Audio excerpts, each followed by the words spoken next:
Hello children, how are you all?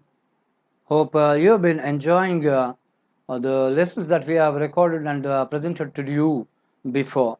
So we have been talking about the structure of the atom, and during that we have learned about the various models of atom. Later on, the subsequent finding of the new particles of atom, the neutron, and other that is protons. Yes, and later on we have learned also about writing the electronic configuration following the Bohr-Bury scheme, and later on we have found what valency of the elements are. Okay, so this is the thing that we have learned and in detail the last time. Now today we talk about what is called as the atomic number again, and learn something more about the number of neutrons and protons together, which we call it as the mass number. Right, children? Now we talk about structure of atom and learn about the atomic number, and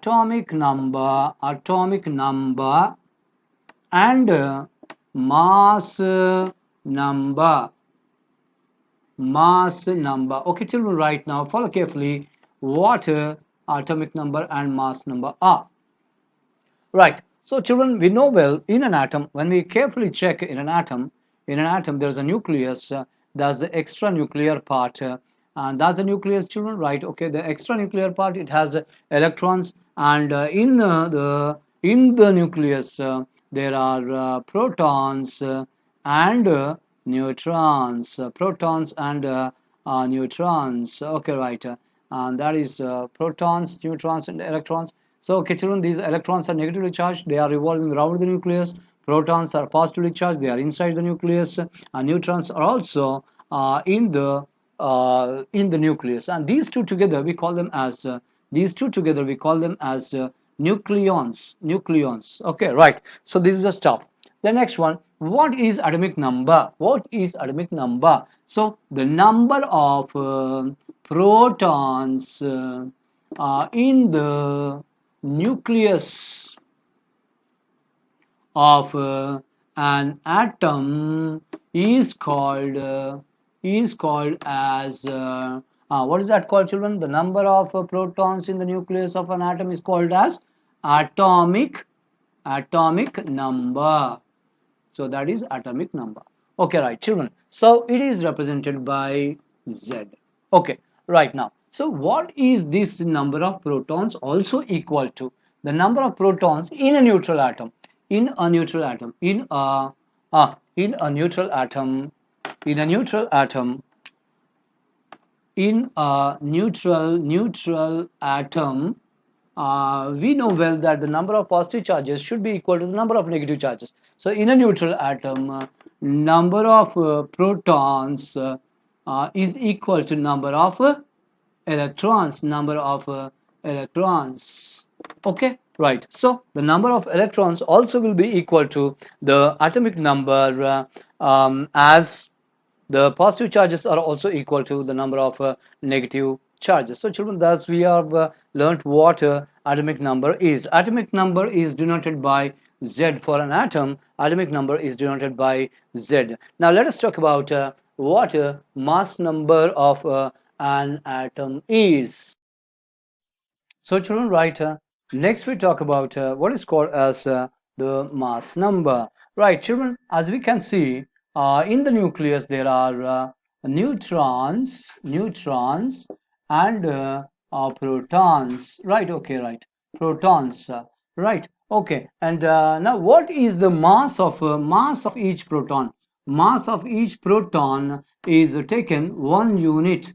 What is that, children? 1 unit. That is 1 unit mass. The mass of one proton is 1 unit, and mass of one neutron is almost equal to that of mass of proton, slightly more, but it's taken as 1 unit. So now what about the mass of electrons? Mass of electrons is negligible. Negligible mean it's are not that significant. Negligible, right? Negligible. Right. Okay. Right. Negligible. Now next, how much is this mass? So that is so small that you don't consider it when you are weighing or finding the mass of an atom. So most of the mass of the atom is because of neutrons and protons. So if each proton is 1 unit mass and if each neutron is also 1 unit mass, then what will be the total mass number? Total mass number. It's not mass of the atom, but we call it as the mass number. Right. Okay. So to mass number which is denoted by A is equal to number of protons plus number of neutrons. Okay, right. Number of protons we know well. It is say it is Z, because that is also equal to the atomic number. Right. Okay. And what is the number of neutrons? If we denote it by N, that will be equal to A. So that's mass number is equal to atomic number plus the number of neutrons. And if you have to find the number of neutrons in any atom, you do it simply by subtracting like this. A minus Z will give the number of neutrons. So children, that's it. This is about the mass number. Now we know the two important numbers for an atom. What are they, children? So that is the atomic number, and the second is the mass number. What is atomic number? We have learned. So it is the number of protons, which is also equal to the number of electrons in a neutral atom. And the next, what is the mass number? Mass number is the number of protons and the number of neutrons put together. Right. Okay. So children, now atomic number we have learned is denoted by Z, and the mass number is denoted by A. So children, right. So we have these two numbers. Now with these two numbers, how do you represent an atom?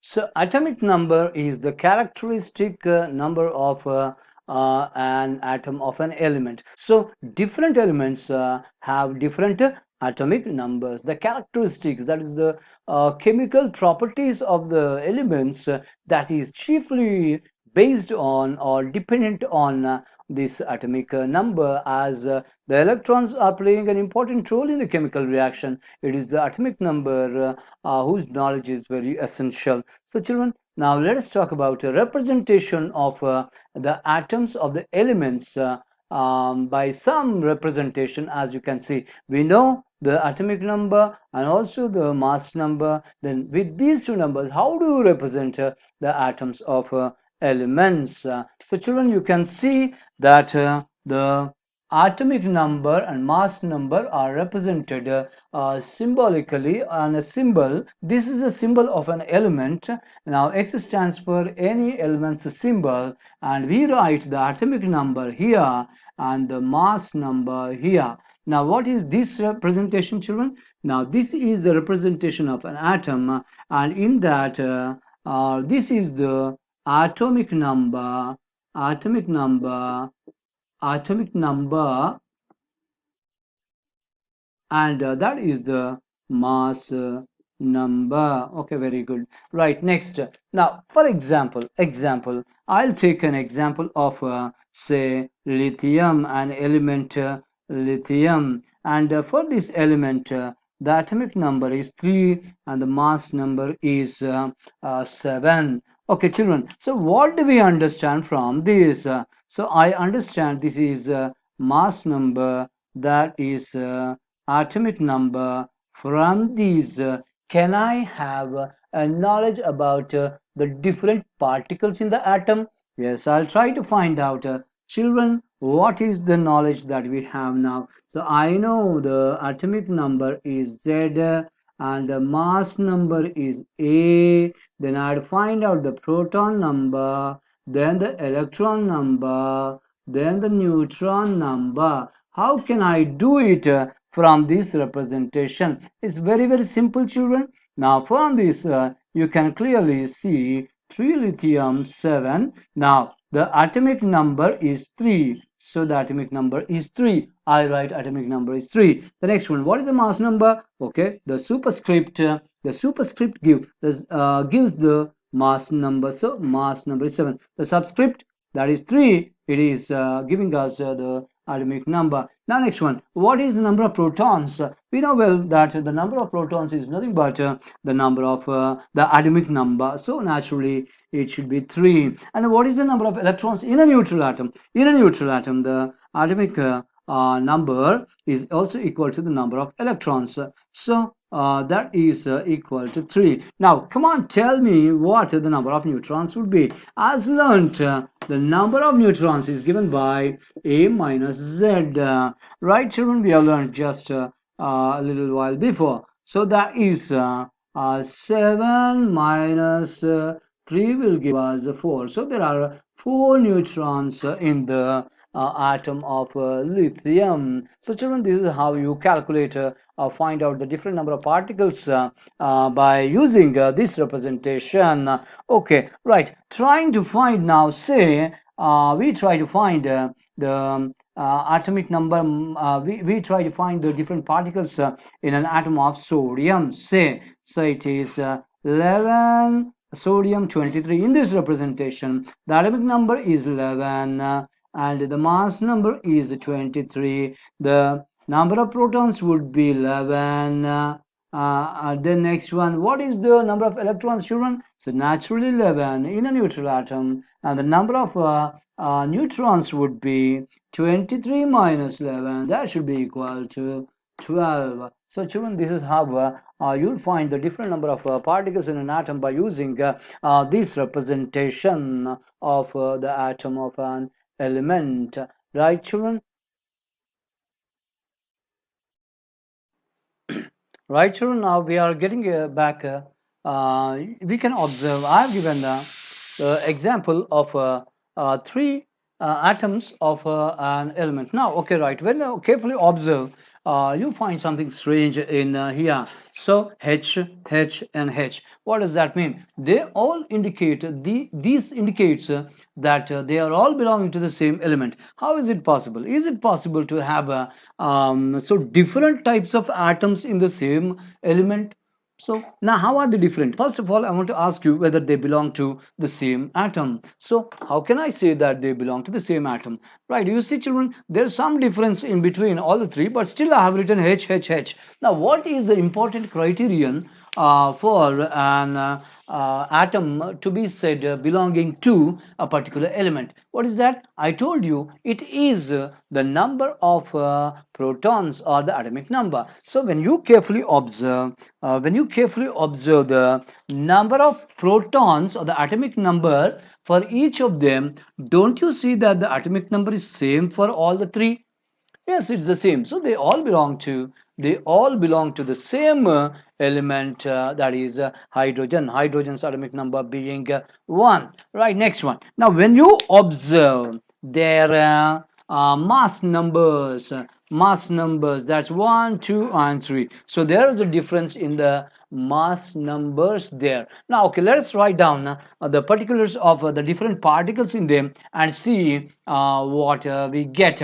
Right, okay, now children, so we'll write down the different particles in each of these atoms of hydrogen. Right, so atomic number for this particular element, for this particular atom is 1, and for this also is 1, and then for this one and for this one also is 1. So they belong to the same element, hydrogen. The next one, write down the mass number 1 for here, and the mass number here is 2, and mass number is 3. And the next one, write down the number of protons, children, is 1, 1, and 1, as the atomic number and number of protons are same. Now write down the number of electrons, S, S, S. Okay, right. And then now write down the number of neutrons for each of these. So A minus Z, so that is A, that is Z. A minus Z will give 1 minus 1, 1 minus 1, that is 0. And for this a minus z, that is 2 minus 1 will give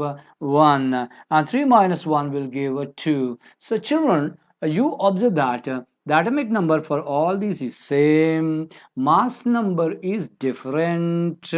Okay, right. So what is the difference due to? Now it is not due to the difference in the protons or the electrons, but it is the difference between in the mass, in the number of neutrons, which is causing this difference in the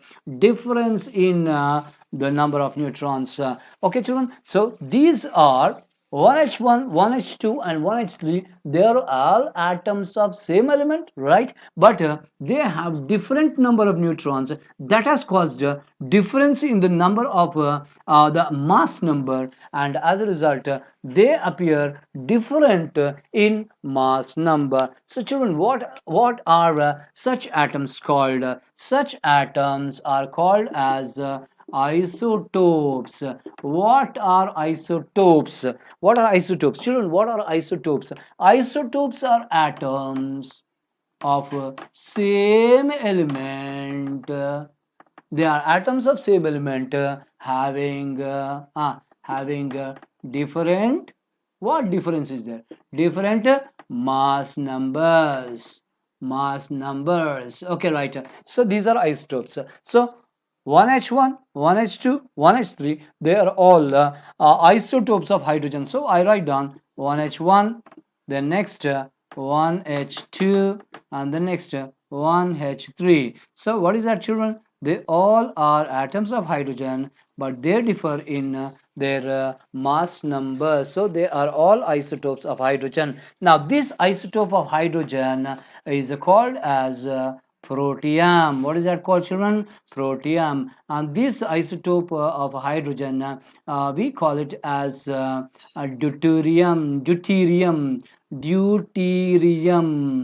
And the next one, this is called as tritium.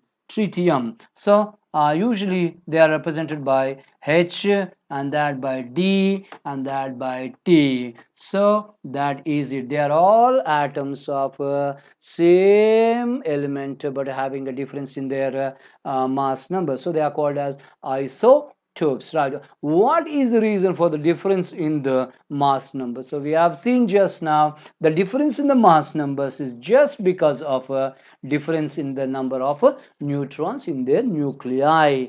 Okay, that's good. Now next one, children. Now there is something strange, children. There are elements, there are altogether 118 elements found now, and out of all these elements there is only one element, hydrogen, in which there is one isotope of hydrogen which is not having any neutrons. All the particles of all the elements, all atoms of all the elements, they all have neutrons, but there is no neutron in what is called as protium 1h1. So that's the only atom which is not having any neutrons. So children, that is the reason. Okay, right. It has a 1H1 representation. Okay, children, right. Now we talk about a few more examples of isotopes. Okay, right then. So children, let us see a few more examples of the isotopes which are available. See children, there in every element you'll find isotopes. So most of the elements they will have atoms of different mass numbers in them. So they are called as isotopes. So children, let us see now the two isotopes of the element carbon. So carbon, the atomic number is same, children, in these two isotopes, but the mass number is different, as can be observed. So children, right, I find that for this particular isotope, the atomic number is 6, the mass number is 12, and the neutron number is 12 minus 6, that is A minus Z, that will give us 6. Right, okay. Now what about these children? What is the atomic number? You can see it is 6, then the mass number is 14, and what is the number of neutrons? The number of neutrons is 14 minus 6 equal to 8. So children, there's a difference between the number of there is a difference between the number of neutrons, and that is causing the difference in the mass numbers. Okay, we have understood. So these are the isotopes of carbon. Now let us come to isotopes of chlorine. There are two isotopes for the element chlorine, children. What are they? Right, 17 chlorine 35 and 17 chlorine 37. Write down the atomic numbers. Okay, right. Atomic number is 17 for this one, and mass number is 35. 35 minus 17, that is 18, which is the neutron number for this particular isotope of chlorine. And the next one, write down the isotope, write down the required things for isotope of chlorine 17. So atomic number is 17, mass number is 37, and you can see the number of neutrons is 20. So children, there is a difference in the number of neutrons, and that is causing the difference in the mass number. So children, what are isotopes? Isotopes are atoms of the same element having different mass numbers, so they are called isotopes. That difference in the mass numbers is different. It is because of the number of neutrons. Okay children, right now, so if isotopes of the atoms are having different mass numbers, then in case of calculations of calculations for various purposes in chemical reactions related to mass. Now, what do you take the mass of an element as?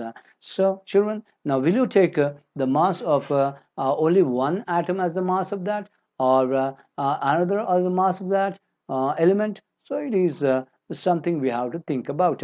But one important thing that we see is, children, in these isotopes, okay, right, coming back to isotopes and their properties, as they are the atoms of same element, naturally they will have same number of electrons. So result is the chemical reactions will be same type. So they have same chemical properties. As their masses are different, they will have different physical properties. Okay children, so that's it. Okay, and remember children one thing, the isotopes of the elements, they are not in same proportion. Means if there are two isotopes, they are not in 50-50% composition. One of them will be more in composition, and the other one less. But there will be a discrepancy in the compositions. Based on the composition, we take an average and get to what is called, what we were discussing, the mass of that particular or the atomic mass of the particular element. So children, just will follow one example and understand how we calculate the atomic mass of an element, which is required for the calculation, mass related calculations in chemistry. So what is atomic mass? It is the average mass of the masses of isotopes based on their percentage composition. So children, we'll just see how that is by an example.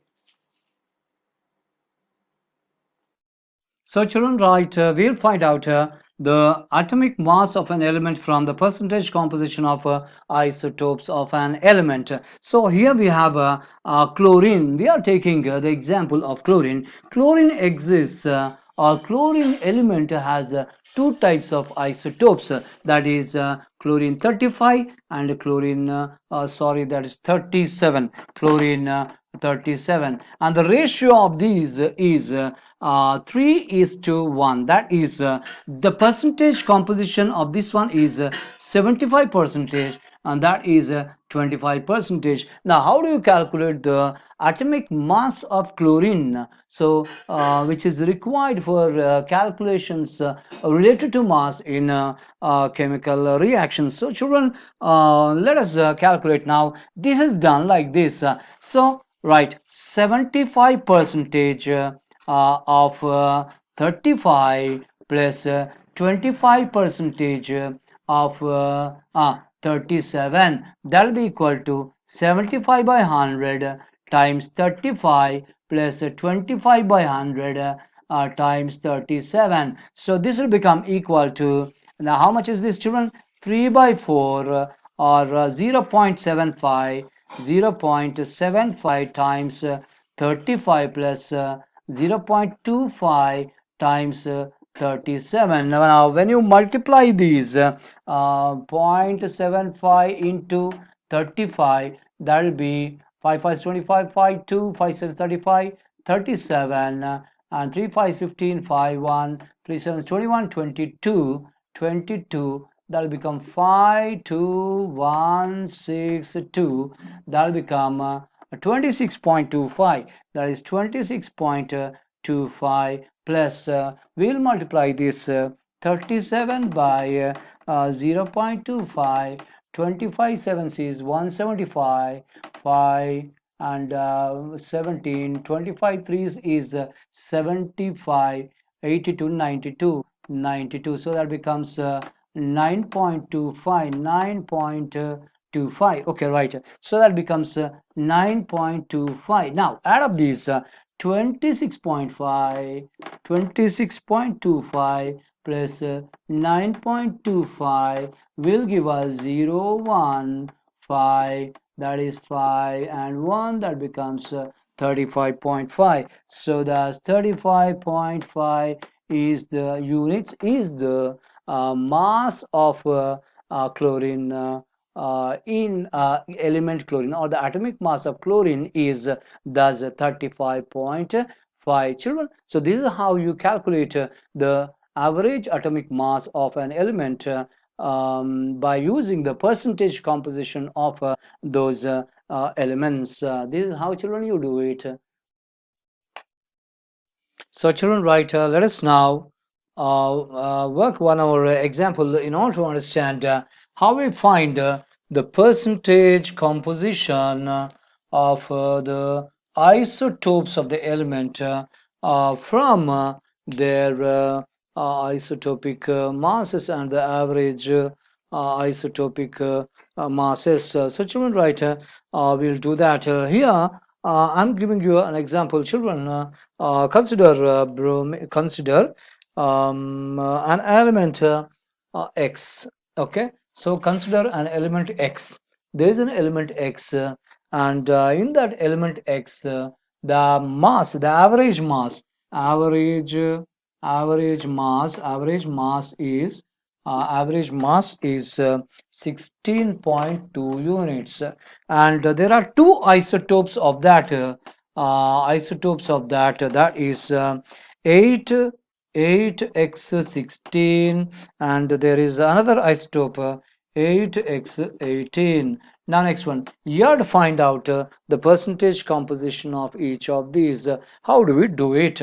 Right, okay, now what we do is right, now in this let us consider consider the percentage composition of the first isotope. So this isotope as of first isotope of 8x16 as say x or p or q, whatever we take.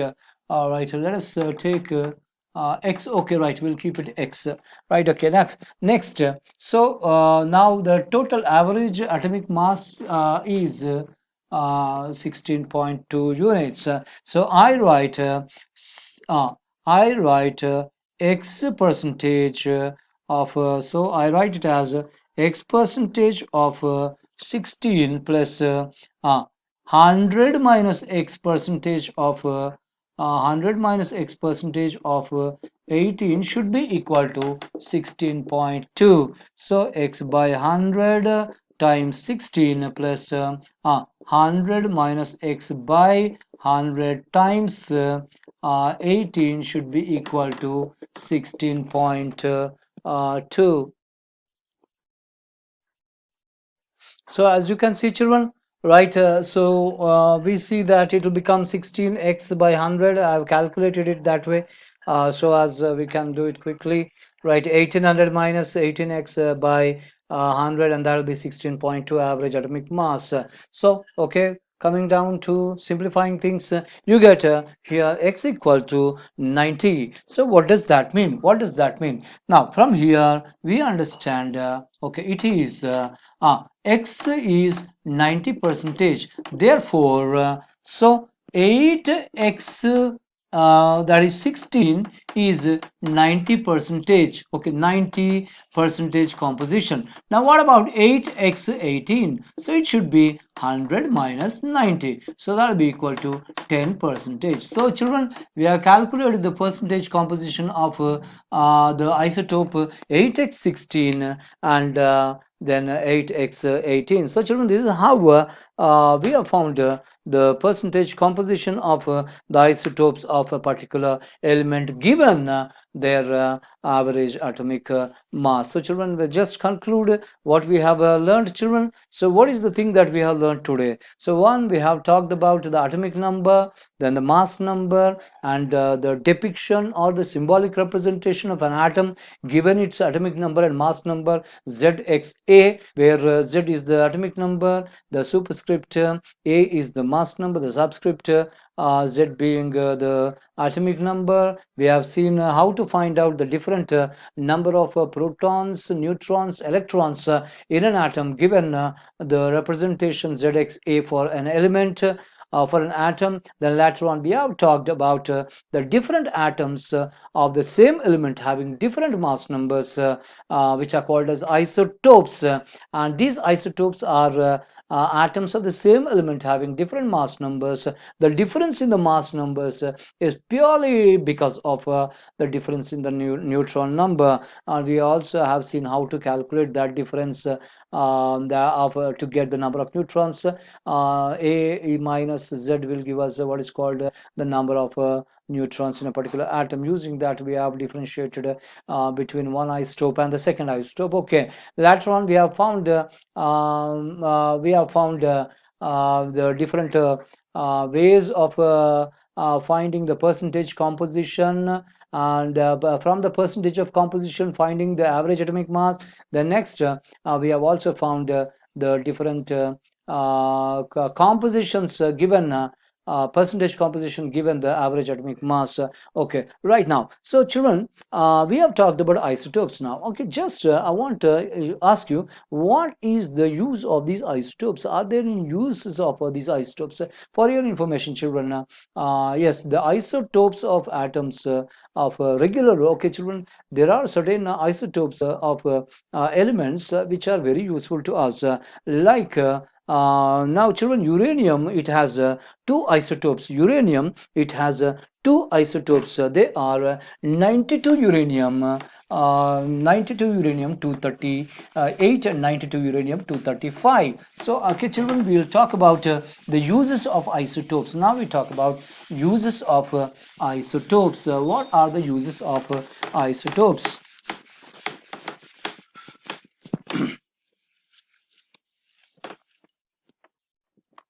Right, we talk about uses of isotopes. Right, okay, children. Now, where are these isotopes used? One, use of one isotope by name 92 uranium 235, and there is one isotope 92 uranium 235 of uranium. This is element uranium. It has two isotopes 92 uranium 238 also. Out of this is used in nuclear reactors, to produce the electricity from the heat produced by what are called as chain reactions in the nuclear reactors. And the next, we have an isotope of iodine. Isotope of iodine, that is used iodine, isotope of iodine, which is used and children, right, we have the isotope of iodine I53 131, which is very useful in the treatment of a disease called as goiter.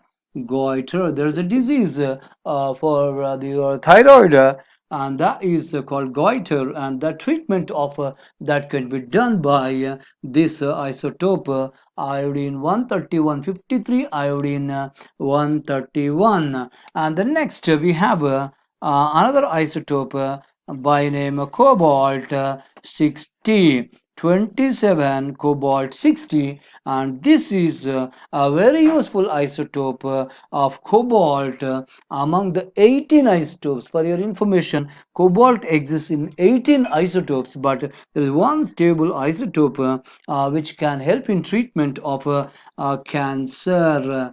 So children, right, isotopes of elements, some of them are neutral or otherwise non-radioactive isotopes, which are free from radioactivity, radiation producing, but there are some isotopes which can produce radioactive radiation, and these are called as radioactive isotopes, and they can help in various ways.